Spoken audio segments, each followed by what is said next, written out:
Part 6. We're going to do a little battle with the pedal assembly, and mostly we're going to work on converting this from an AC to a non-AC car and get the heater box installed. Ran into a little snag, and as you can see, I've taken steering column pedal assembly back out. I had forgot to put the screws in here in the cowl.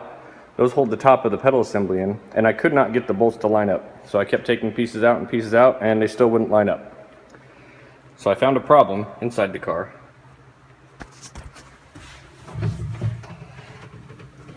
Ow.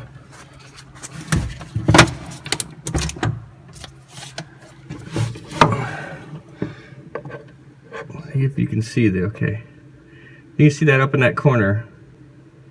You see up in that corner, it was rubbing a hole in the fiberglass from the original pedal assembly, and it's also keeping this one from being able to move over far enough to line up with the holes. So what I had to do was cut this corner off so that it wouldn't interfere. And then that allowed me to get it bolted into the car. But then, see these marks right here? The clutch pedal started rubbing. The clutch pedal started rubbing right here. So I'm gonna have to pound that out, I guess, to get it to stop rubbing. This metal bracket in here appears to be identical to the one in the manual brake car. I went and compared it. So I don't know why it's rubbing. I guess just differences in how all the stuff was assembled. I started pounding on that with a hammer, and I didn't like how much it was flexing the fiberglass. I was afraid I was going to break it. That metal does not bend easily. So instead I took the grinder to it and took some off. We'll see if it fits.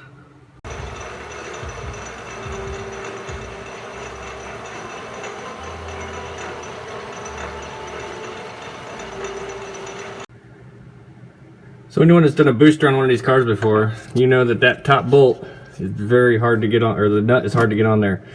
In fact, with these 11/16 nuts, I wasn't able to tighten it down because it gets too narrow. You can see where it was rubbing on the side there. So my solution, 1, get the nut off and stack 4 washers, and 2, make yourself a thin-walled socket that'll fit in there.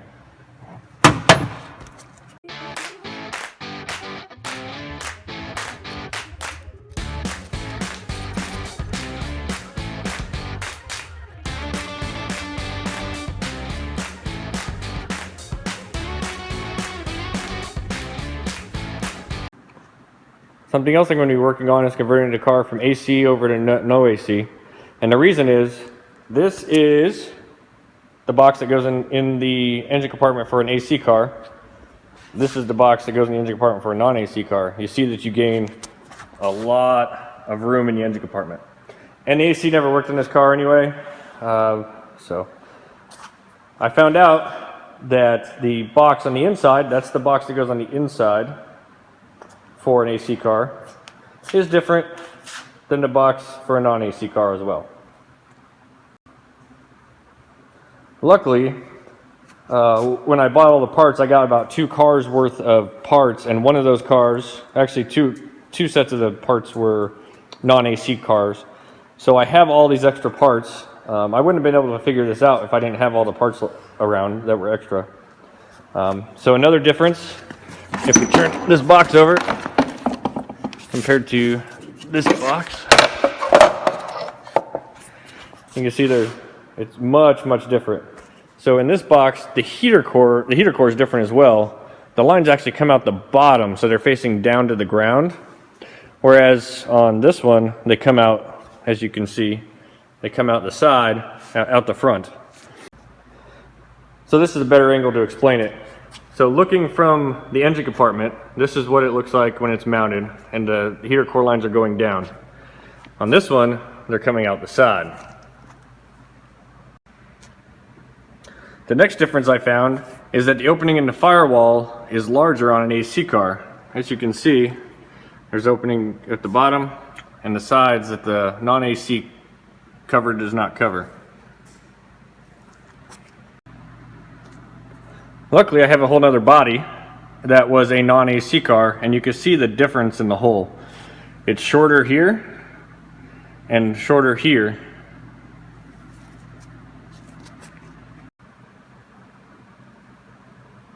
So I did a Google search and I found one forum post that talked about people that do this conversion typically take and they cut this section out of a non-AC car and then fiberglass it into here. I don't really want to lose the capability to have an AC in this car, so I think what I'm going to do is I'm going to make a metal plate that mimics the non-AC car shape and then rivet it to this firewall to close up those holes.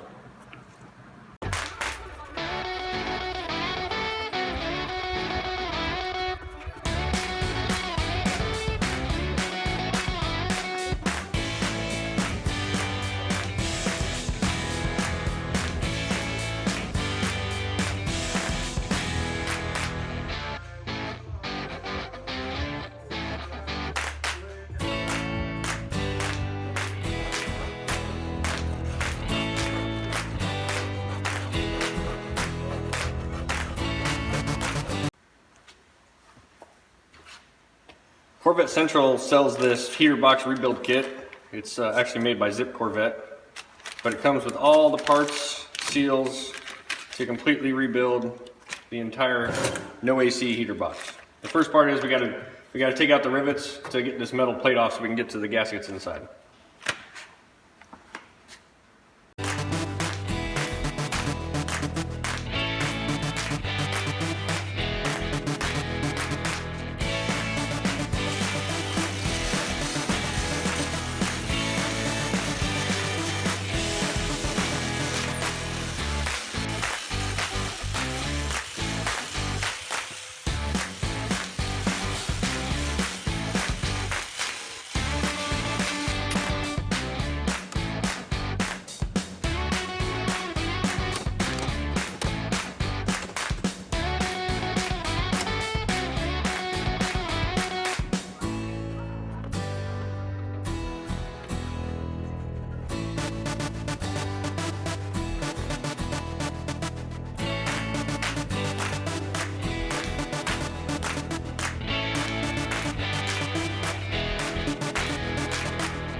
So this piece is split and then put over the door. The one you get doesn't come split, so you have to split it per the directions. And then I put it in place and I poked holes through one side so I know where the staples go. And now I have to use weather strip adhesive to glue it in place and then let that cure before putting the staples in.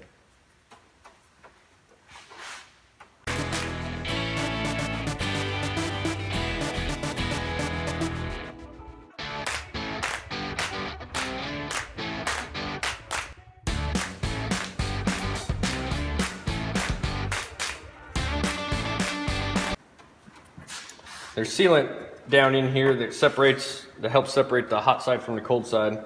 And I noticed the sealant that was in there most of it was coming off, so I'm going to take RTV and I'm going to fill those gaps.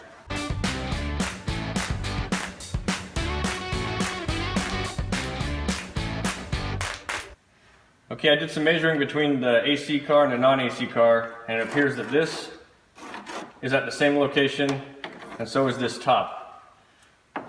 This goes down further in an AC car and comes out on this end further, and the holes are in different locations. So what I'm going to do is I'm going to take this plate and I'm going to trace. The plate's big enough to cover the hole in the AC car.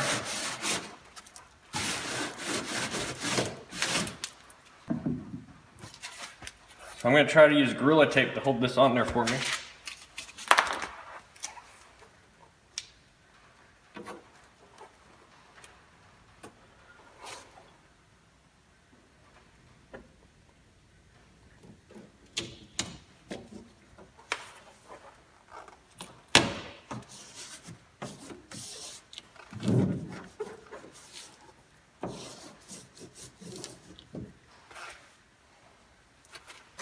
And I'll trace it from the inside.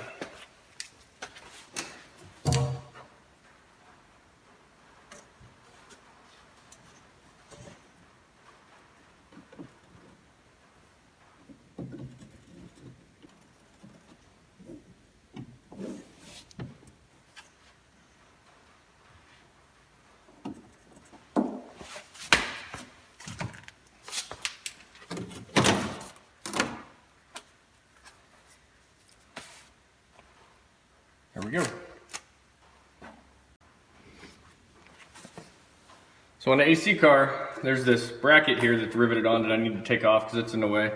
And this stud back here needs to be repaired, so I'm gonna take those rivets out and get that out of there as well.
I don't have any help today, so to help me locate the marks on the inside of the car, I placed a mirror so I could see up under the dash.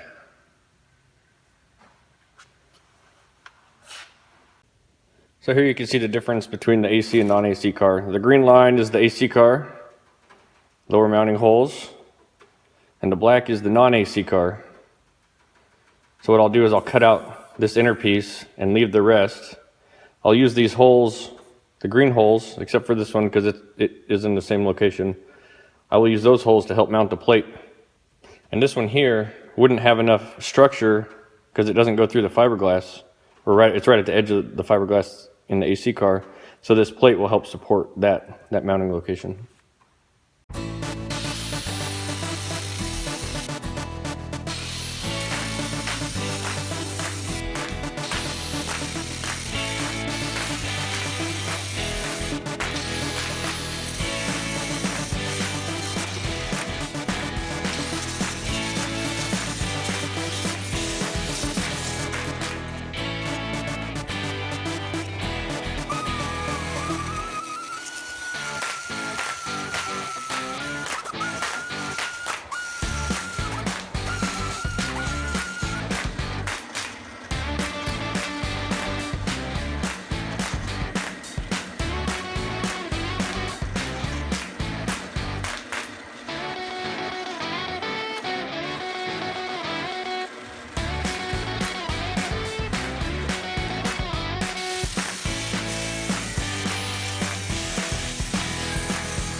So I've got the plate mostly roughed out. I'm going to use these two holes down here. The plate will get riveted in here. I'm going to use that as a guide. I'm adding 4 holes down in this corner because there's nothing to support, no fiberglass to support this lower mounting hole. So I'm going to drill and rivet 4 holes down here. The top part of the plate will get supported through the fiberglass. I'll have to drill this hole because the factory hole, the AC hole's over here.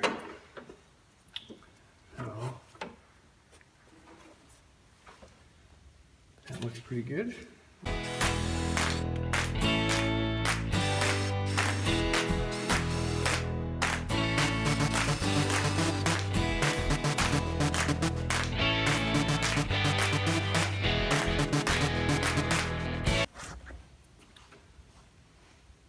Here we go. That should work. So we'll get that plate all sanded up and coated and riveted into the car.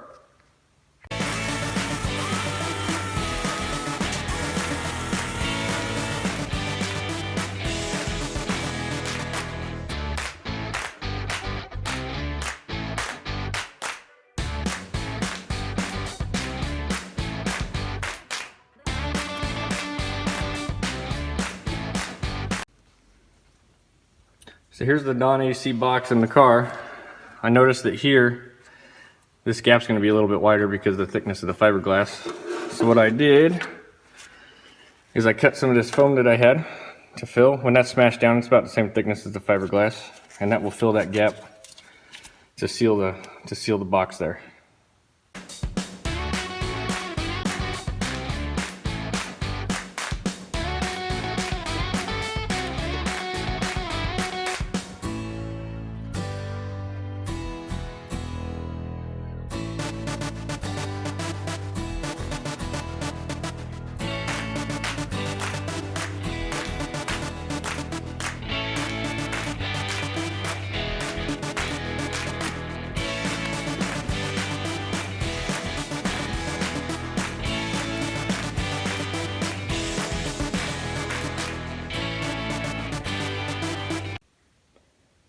The painless harness doesn't come with the wiring for the blower motor, so you have to use the factory wiring out of the car or make your own with new wire. So I was able to salvage out of a non-AC car the wiring, but I want to test it to make sure everything's hooked up right before I mount that heater box, because that goes up against the firewall and you can't get to it once that heater box is installed. So I've hooked that up. I've got the switch hooked up in the middle, and I have the blower motor sitting over here. I'm going to hold on to it, and DC power supply. This way I can test and make sure that the low, mid, and high function of the switch is working.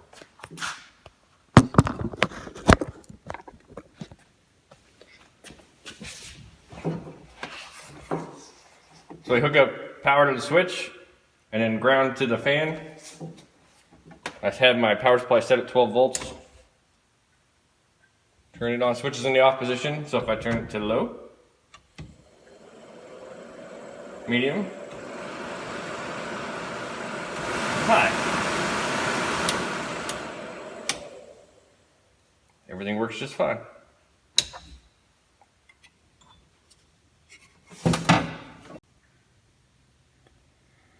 So we have the plate installed. I ran a bead of RTV around the firewall and then riveted the plate in place and clamped it overnight just to let the RTV set up.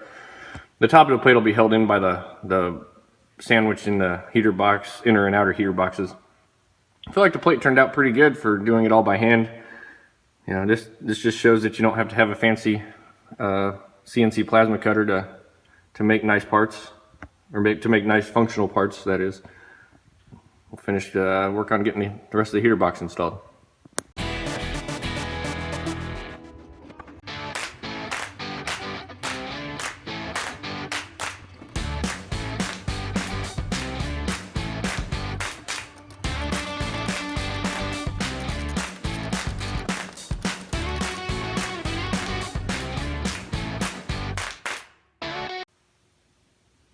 I finished the installation of the heater box, and I've pretty much finished up all the wiring that I can do in the interior for now. I'm not worrying about doing radio or any of that at this time.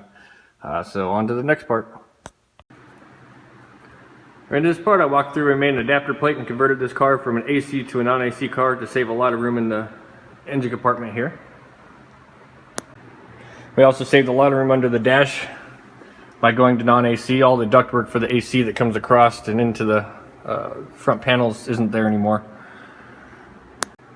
So that'll wrap it up for this part.